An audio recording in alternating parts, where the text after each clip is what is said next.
So I've been here before, and I've done what they have come to talk about throughout the state of Indiana as the Truman Talk. It's never had a title.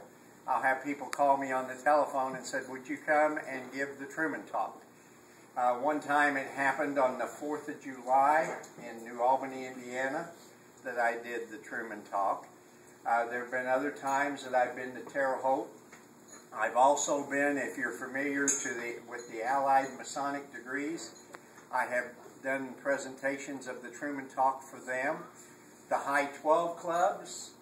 I've been as far west, like I mentioned a moment ago, as Terre Haute, as far east as Richmond, as far south probably as, well, maybe New Albany would be the farthest, or Madison, that I've been south. And then I've been in Red Key. Does anybody know where Red Key is? Oh, yeah. Okay. Now, the reason I mentioned Red Key is before I get into this, I'm going to do things a little different tonight because this is where it happened. You know the story. I don't need to repeat the story. But I'd like to tell a little bit about my story of how it happened to me. Because I knew Dwight L. Smith sort of well, as much as anybody could know Dwight Smith. He was the past, you're laughing, you must have known it too. Well, I have a signed goodly heritage from him at Grand Lodge in 1978. And every time I saw Dwight Smith, when I was a young man, which I was one of those once, but every time I saw him, he would tell me the story of how he sat in lodge with Harry Truman at Beech Grove, and how he had a picture, and he had this picture, and I've acquired that picture that he had, or a copy of it, not that one.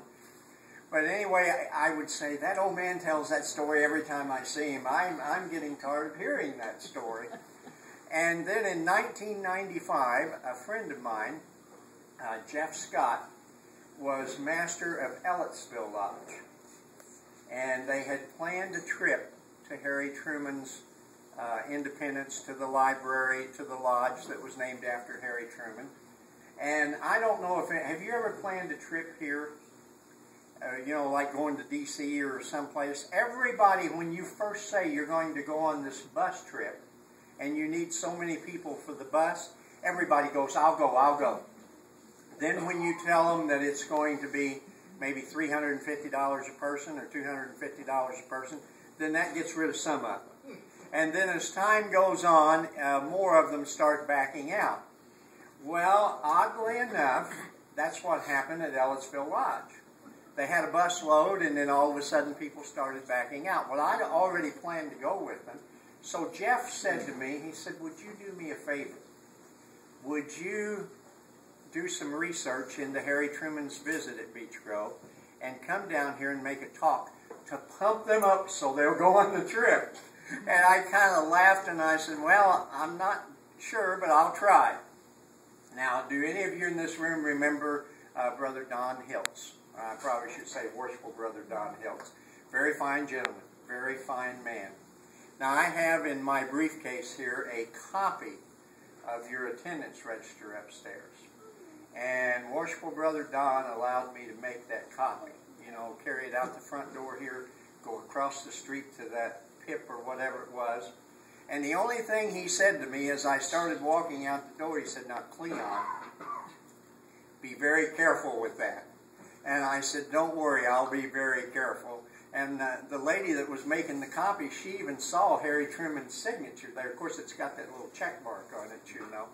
And she says, Harry S Truman. I said, yes, he visited Beech Grove Lodge right across the street. Well, you know, they didn't know about that all of a sudden, but it was kind of interesting to her. I'm not sure how the Historical Society here at Beech Grove heard about me, but I ended up speaking for them. And did you know they're the only people, and I'm not soliciting payment tonight, but they're the only people that gave me $25 for coming and making that speech. and I'd rather enjoyed going there and doing that, but not for the $25. It was just fun. And then I brought the minutes back to Don, and he put them back up there. And as you all know, they're there, and they've been there ever since 1995 when I borrowed them that one time. And then I went down to Ellettsville Lodge, and I didn't know much about what happened that night. I didn't have any idea. I just knew a few things. You know, Harry Truman came to Lodge. I read Alan Roberts' book, Brother Truman. Have any of you ever read that? That's what made me curious. The first thing that made me curious was Alan Roberts' book. Because he says that Harry Truman sees a gentleman in a Navy uniform and invites him on board, he and his father on board the train to talk.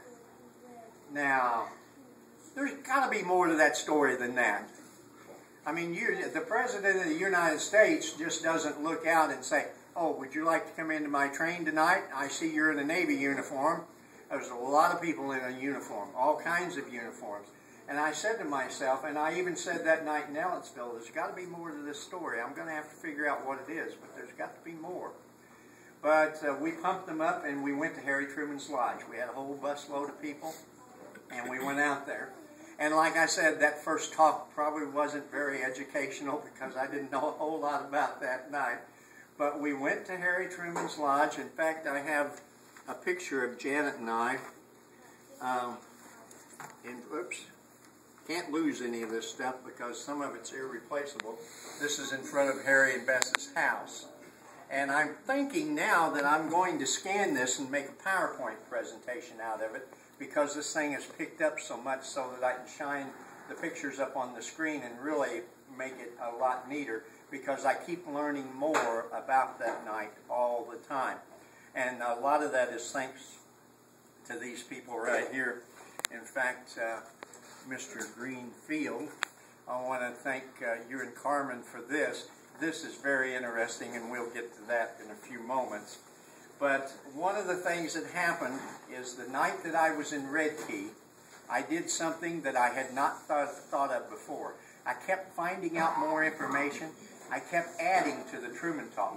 And some people would even call me back for a third and fourth time because they said, you seem to know so much more each time. And I said, well, I'm learning. And I said, one thing I want you to know, it is very difficult to sift the fiction and find out the facts. It's difficult to get through the story. There are so many. Now I know why when they make a movie and it says it's based on true events or actual events, and then it says a little footnote or disclaimer, some of the events have been dramatized. That's because we didn't know them, so we just made up a story that fitted the rest of it. And there have been times that I've had to do that just because of the situation. But in Red Key, it seemed like that people would, oh, well, Harry Truman went to Beech Grove Lodge. What's the big deal? You know, it was 50 years ago or 40 years ago. And I kept hearing this when I'd ask the questions at the end. And I don't know if it was a thought from the Almighty or just whatever it was. You know, we get our wisdom from the Almighty, even though we don't always admit it. But right in the middle of that speech at Red Key, I said, you know, I want everybody to stop right now. I want you to stop and think about this one thing. What would it be like tonight if the President of the United States was going to walk through that door, come into this room, and be part of this assembly? Now, that caused a few jokes, you know, on the political side, but all of a sudden it got people to thinking. You know, that's what happened here.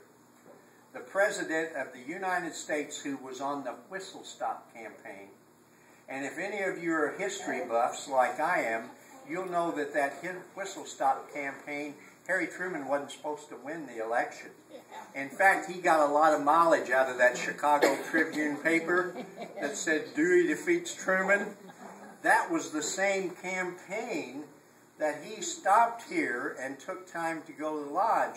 Now, if you ever think you're too busy to go to lodge or you don't have time for this and that, think about that for a moment. That's when he stopped. Now, one of the things that happened there is it made all the jokes funnier after they started thinking that way. I'm sure a lot of you remember Harold Clark. I have to slow up. I've had 5 surgeries on my tongue for cancer, and if I get to talking excited, and this does excite me, then I will have trouble saying words. But Harold Clark came up to me and he said, "Did you know?" He said, "I wasn't there that night. I tried to interview people who would say that they were here that night." And he said, "I wasn't there, but," he said, "just about everybody was except my dad." And I just jokingly looked at Harold and I said, "Well, Harold, what was the matter with your dad? Was he a red-hot Republican?" And Harold says, "No."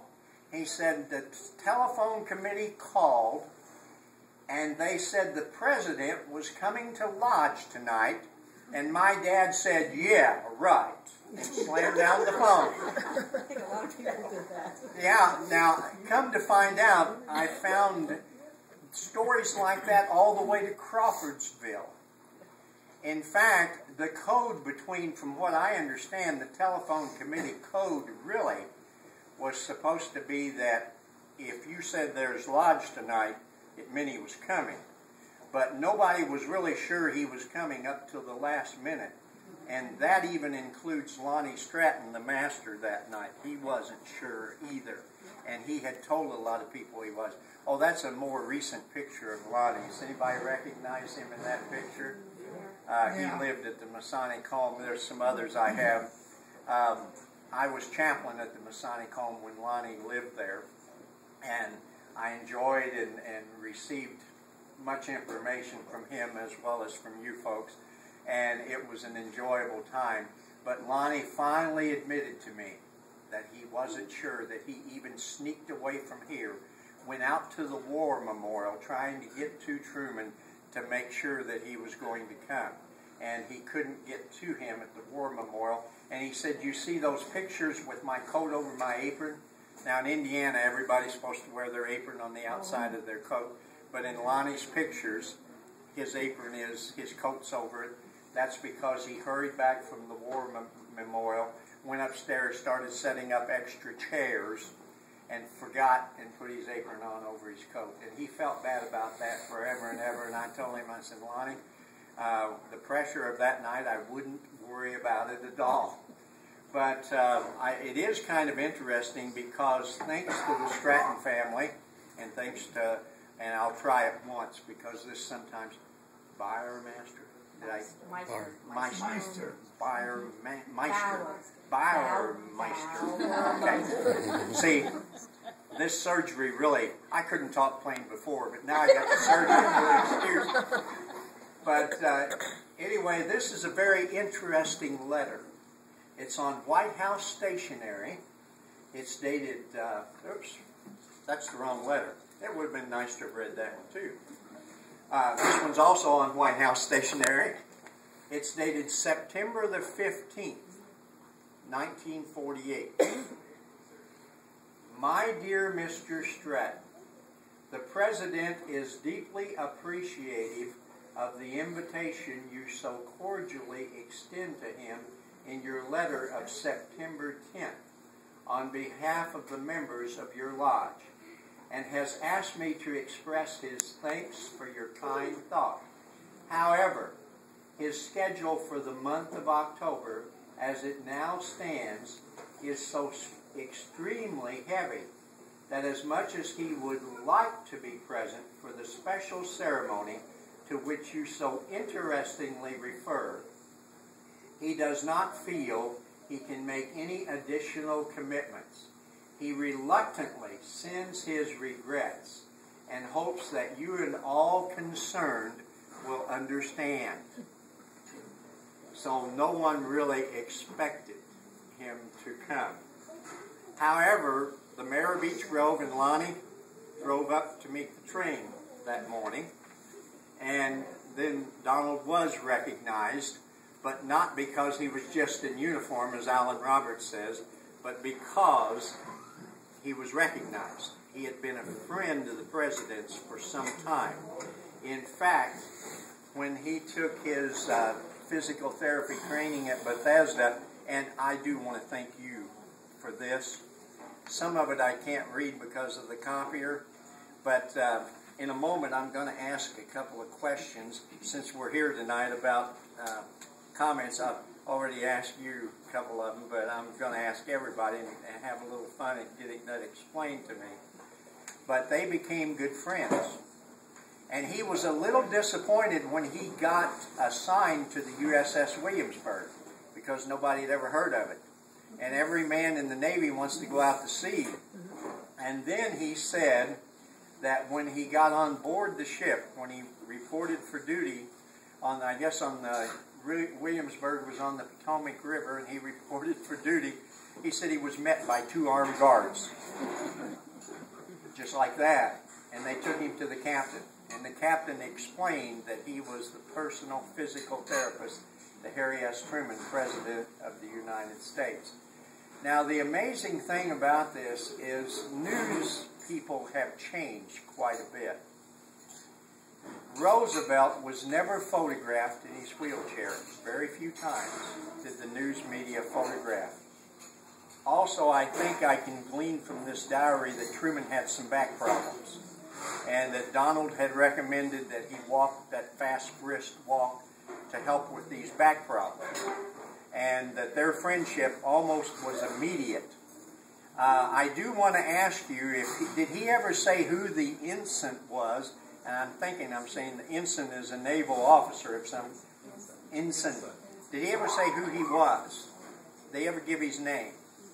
Because this ensign seemed to always criticize him and resent him and all of these things, until Harry Truman sort of set him straight one day when he poked his head through the window and then jerked it out real quick and lost his cap. And that's in this little journal that you gave to me. And the only thing, he doesn't mention his name, and I just kind of wondered who that was. And not that that matters, except when you're putting together the story, it makes a real nice story if you can figure out some of the background like this. But as they were close friends, Harry Truman deep down inside really wanted to come to this degree, but he really didn't have time. And he really had a speech, I think, at the athletic club and then at the memorial, the war memorial. And then there are 2 stories about how he sneaked away from the press and got here that night. See, he actually sneaked away from the press. The national press that was traveling with him on that train did not find this out for 2 whole days. And they were really angry. Now, the local newspaper here in Beech Grove, or at that time there was 2 of them, they found out, and some of them came here that night and took some pictures, but not the national press.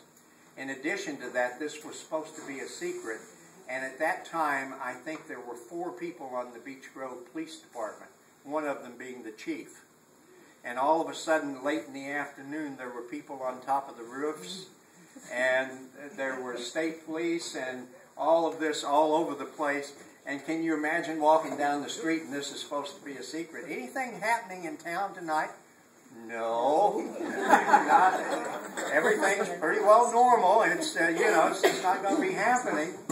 And then when they did arrive out here, there was a line all the way outside the door. And there was a line all the way up the stairs. And I did interview one gentleman who told me he was here, and he said, "Well, Cleon, I'm sorry, I can't tell you very much." And I said, "Why is that?" And he said, "I was halfway up the stairs." And he said, "The only thing I can tell you is that it was a thrill. He walked by me when he went upstairs, and he walked by me when he came downstairs." But he said, "I can't tell you anything that happened upstairs or any of the rest of it." Of course, now Lonnie talked a little bit, and you talked a little bit about the investigating committee, which I guess considered was Lonnie Stratton and Dwight Smith. And I would love, who else was it? Was it anybody else besides Lonnie and Dwight? Those are the 2 names I remember, but I would have loved to have seen this. Because when I was a kid, and I would get around Dwight Smith, like if I were speaking here tonight like I am, and Dwight was going to be in the audience, my voice would start to shake and my hands would get a little upset because Dwight Smith is going to be here. Now, I understand that Dwight Smith was nervous that night, and that he couldn't hardly think of the questions. And so finally, Harry Truman, well, first he said to them something like, "Well, shoot me some questions. I used to be a district lecturer in Missouri, And then when they couldn't shoot him the questions, he had to take over and give them the questions and the answers. And he kept telling them to relax. And when they had the degree work upstairs, he kept telling the master, and he kept telling the Carlisle, when learned it was Carlisle, he kept telling him to relax. And in fact, one time, one of the rumors is that he reached over and put his hand on his arm like this and says, "Just pretend I'm not here." Can you really imagine that? You're sitting next to the president and he says, "Well, pretend I'm not here." However, the degree did go through everything, and the ring was presented, and all the things that took place that night really took place. Now I want to address some of this to you. I've given you some of the history that happened to me, and I'm thankful it did. I still go everywhere doing the Truman Talk, and that's why I keep trying to improve it and find out more. And I've got to know, first of all, Masonic meeting, Mom burns supper. The pan was scorched to the stove burner. Well, I just had to know that. Now, was that same night? That was that night. 2 Secret Service men came home with my dad and Don, and they were supposed to eat at our home. Well, needless to say, Mom was so shook up. She burned.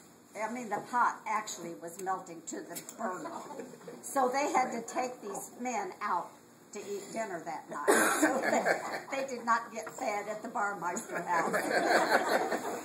Well, one of the things is that there are rumors that there were 4 Secret Service and that there were 2. So you're telling me there were just 2. 2 came to our home. Okay. I don't know about the others. Well, actually, 2 fits better. I mean, how would you fit 4 people in the president in a car? So 2 kind of fits better. Right. But, and then taking gifts. Now, you'd have to appreciate Harry Truman for this. Taking gifts to the president, old granddad. Want to elaborate on that one? I don't know anything about that. Oh, okay. I'm sorry. Well, Harry Truman was famous for enjoying Kentucky bourbon, yeah. So old granddad, I think, was one of the...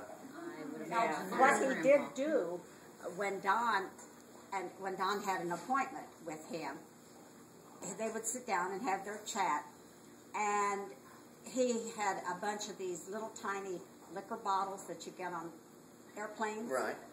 And he would sign them, and he'd give them to Don and says, "Take these back to the boys in the barrack." Yeah. We did find out that his signature isn't really worth that much because he signed everything. And that's how she found out, because she has his signature in her baby book, and she thought, "Oh boy, I've got something here." Well, no, he signed everything. Mom actually has one of those. Has one of...